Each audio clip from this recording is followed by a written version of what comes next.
L'iPhone 13 ne va pas être pliant ? Non, ce n'est pas l'iPhone 13 qui va être pliant, c'est Samsung qui annonce des écrans pliants, effectivement. L'iPhone 13 devrait arriver en septembre, mais il devrait avoir des retards ou du moins des pénuries, c'est-à-dire arriver en petite quantité. Des infos qui n'en finiront pas de vous épater, c'est la revue de la presse technologique. Bienvenue pour la revue de la presse technologique. Cette semaine, David Schiffers, que vous connaissez bien, qui travaille pour Medacom, une société spécialisée dans la cybersécurité, va passer en revue quelques infos importantes. Alors, on va d'abord l'accueillir. Bonjour David Schiffers. Bonjour bienvenue. Cathy. Ravi de te retrouver cette semaine encore. Alors, pour ceux qui sont fans des iPhones et qui attendent avec impatience l'iPhone 13, parce que l'écran doit se plier et se rentrer dans la poche, il va falloir encore patienter. Oui, alors pas l'écran de l'iPhone 13 qui va se plier, mais ce sont effectivement deux infos intéressantes concernant les téléphones. D'abord l'iPhone 13 qui va avoir du retard. L'iPhone 13 ne va pas être pliant ? Non, ce n'est pas l'iPhone 13 qui va être pliant, c'est Samsung qui annonce des écrans pliants, effectivement. L'iPhone 13 devrait arriver en septembre, mais il devrait avoir des retards ou du moins des pénuries, c'est-à-dire arriver en petite quantité, ce qui pourra peut-être justifier un prix élevé, on ne sait jamais. Pour deux raisons. La première, c'est une pénurie de composants électroniques, plus précisément de microprocesseurs dans le monde entier, en Chine. Et deuxièmement, il y a eu une inondation dans la iPhone City, dont à Shenzhou, avec là où se trouve l'usine Foxconn qui produit les iPhones. Il y aurait eu peu de dégâts, mais quand même un arrêt de la production pendant quelques temps, ce qui pourrait entraîner des retards dans la fabrication de l'iPhone. Donc, il faut s'attendre à quelques retards. Par contre, du côté de Samsung, on a une annonce qui est très intéressante et on attend les présentations qui vont être faites le 11 août, donc très bientôt, dans une dizaine de jours, des futurs Samsung. En fait, des futurs smartphones Samsung.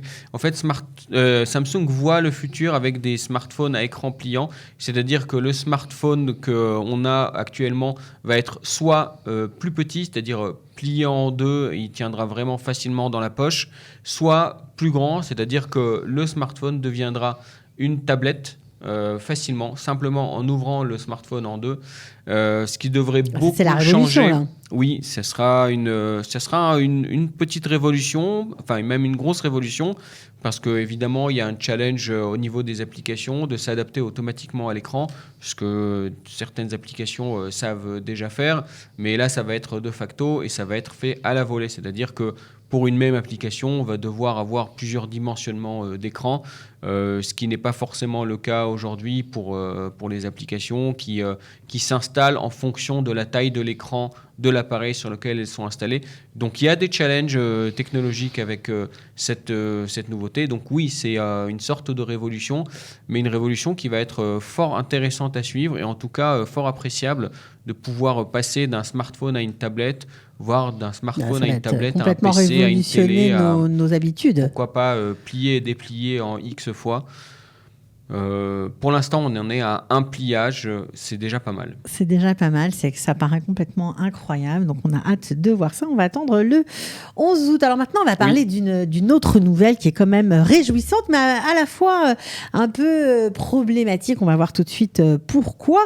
Alors, une info que les gens ne connaissent peut-être pas. Israël, est le pays où il y a le plus de licornes au monde. Environ 71 sociétés start-up israéliennes sont des licornes sur 750 dans le monde. D'abord, on va peut-être expliquer ce qu'est une licorne pour ceux qui ne sont pas dans le coup. Alors, Israël n'est pas premier du monde. C'est les États-Unis qui sont premiers du monde, mais Israël juste derrière. Oui, Israël en termes de proportion est premier du monde. Une licorne, c'est une start-up, donc une société privée qui a une valorisation, c'est-à-dire que l'ensemble des actifs de la société a une valeur de au moins 1 milliard. 1 milliard de dollars ou plus. C'est énorme. Donc voilà. Donc c'est ce qui définit le titre de licorne. Dans le monde, il y en a 750 à ce jour. Et cette semaine, on sont ajoutés, donc rien que la semaine dernière, 3 nouvelles licornes israéliennes. donc qui ont été valorisés par des introductions en bourse. Et, 71 israéliennes par rapport au nombre à notre population, on est les premiers. Oui, c'est gigantesque. Comparé à la France où il y en a 16 pour toute la France, c'est absolument colossal. Alors aux États-Unis, il y en a à peu près 350. Oui, mais ils sont beaucoup plus nombreux que nous. Donc il y a la Silicon Valley, il y a énormément de startups et c'est là-bas que ça a réellement commencé. Donc c'est colossal.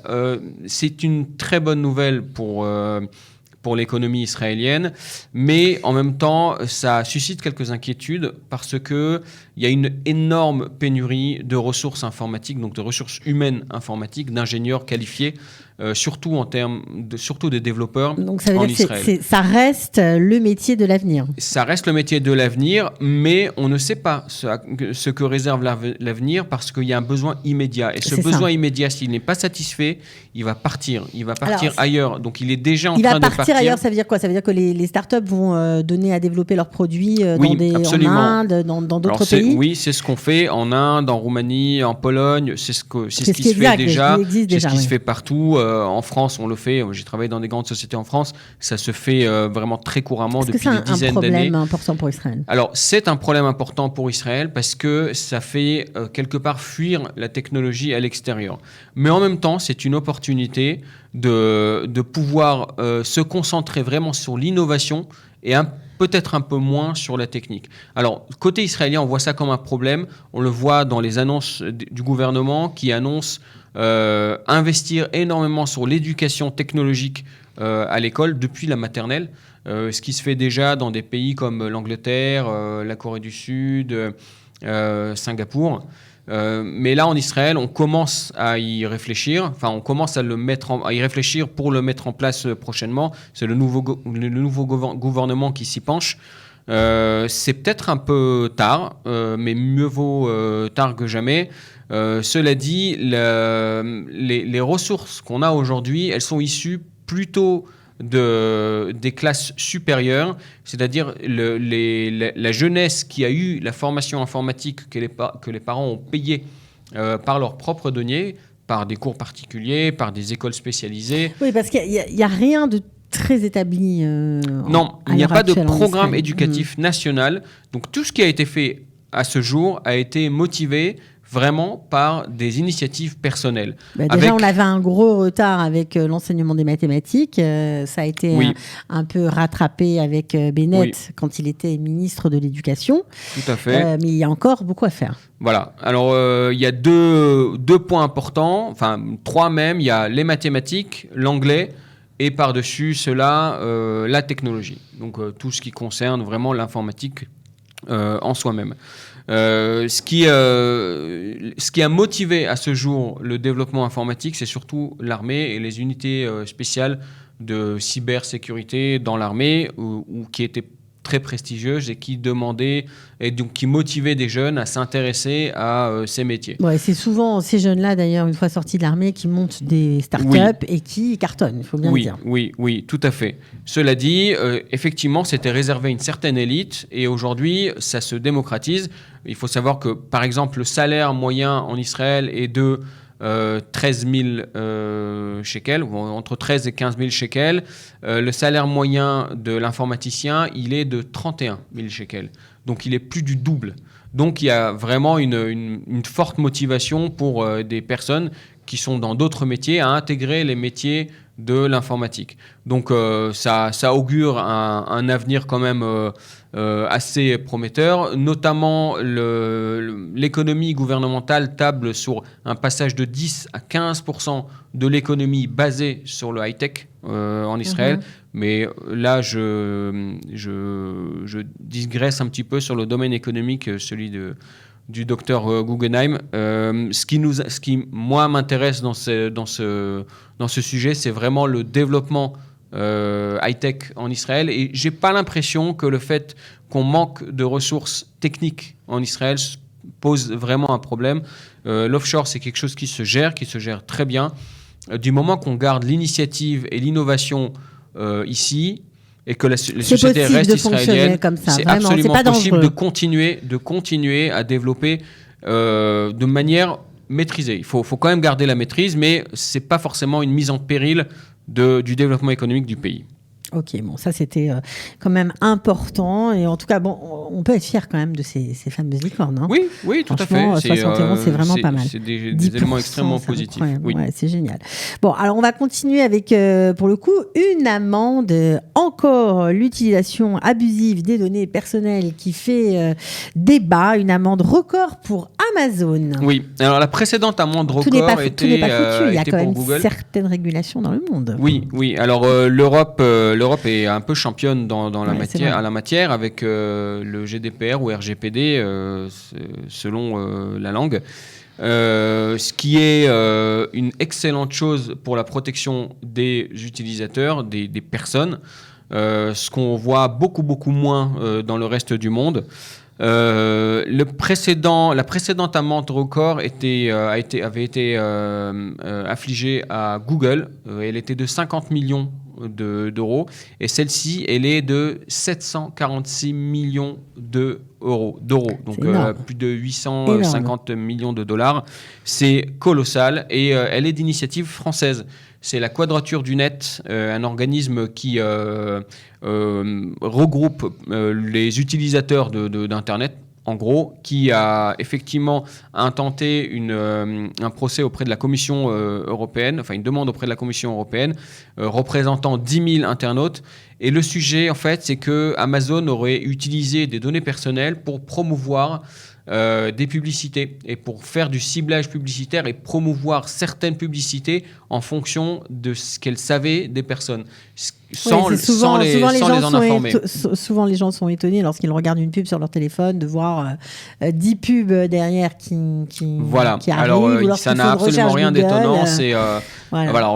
Pour le coup, c'est Amazon, effectivement. Ouais. Ils ont des données sur vous et ils vous envoient les pubs qui, en fonction de vos thèmes d'intérêt. Donc, s'ils savent que vous êtes en plein déménagement, ils vont vous envoyer tout ce qui concerne le déménagement à la maison. Si vous savez que vous attendez un bébé, ou des vacances aux Seychelles, vous allez avoir plein de vols et d'infos. Etc. Alors bien sûr, Amazon va faire appel. On en entendra encore beaucoup parler parce que c'est une amende vraiment colossale. C'est énorme. La dernière amende, c'était de combien? C'était pour 50 millions. Pour Google. Oui, pour Google. Donc après, c'est une question de politique gouvernementale et de protection des données personnelles. Moi, vous savez, je suis vraiment pour la protection des données personnelles parce que laisser le pouvoir à ceux qui l'ont, ça crée forcément des dérives. Donc il faut un contre-pouvoir et de la réglementation. Et là, c'est exagéré un petit peu, non ? Non, je ne pense pas que ce soit exagéré. C'est risqué, par contre. Parce que en fait ça fait fuir on voit bien on a parlé des startups, ça fait fuir l'entrepreneuriat des endroits où il y a trop de régulation. Donc la seule solution il y a deux solutions pour arriver à un équilibre, c'est niveler par le haut ou par le bas, mais au niveau mondial.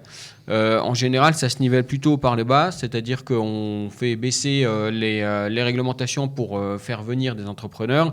Là, l'Europe a l'air de tenir bon. Je ne sais pas combien de temps ils vont tenir. Ouais, on verra comment ça va se goupiller. Ce qui pourrait changer la donne, c'est que d'autres pays se mettent à ce genre de régulation et que du coup, les entrepreneurs soient obligés, enfin les entreprises soient obligées de faire avec cette réglementation. Nous, on n'est pas tellement concernés. Je ne crois pas qu'Israël soit... Ouais. Alors, on est un peu concerné et on est quand même beaucoup concerné par un point, c'est que si on veut continuer à commercer avec l'Union européenne, on est obligé de suivre les règles. On doit montrer patte blanche au niveau de l'Union européenne pour qu'ils nous autorisent à être un pays partenaire. On a des accords. Mais nous ne sommes pas tellement des champions de la régulation. Non, clairement pas. Clairement pas. Il y a des tentatives qui ont été faites dans ce sens et les dernières initiatives réglementaires vont plutôt dans le sens inverse de quadriller la population, de changer les documents. Là, il y a une loi qui est en train de passer, de supprimer le courrier papier et passer à uniquement du courrier électronique basé sur le numéro de téléphone et l'adresse email de la personne, ce qui fait que ça deviendra des informations officielles et obligatoires. Et donc, l'État connaîtra toutes les données numériques personnelles des personnes avec toutes les dérives qu'on peut imaginer. Bon, ça, on verra quand ce sera au point. On a encore du souci à se faire, on va dire ça comme ça. Oui, on est en pleine évolution technologique, c'est un changement dans l'humanité, et puis on verra qu'est-ce qu'on va en faire, nous les humains.